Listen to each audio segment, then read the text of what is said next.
Ayo makuru yo rwose ndayafite, yabeshye imyaka yikuriraho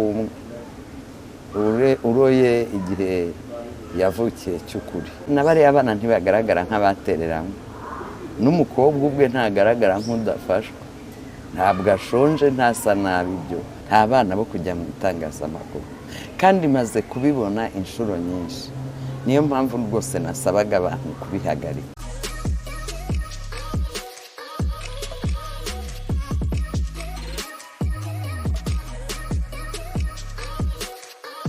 Ayo makuru yo rwose ndayafite, yabeshye imyaka yikuriraho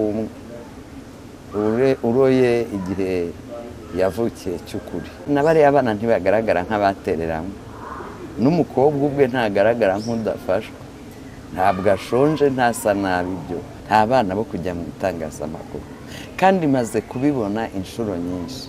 Niyo mpamvu rwose nasabaga abantu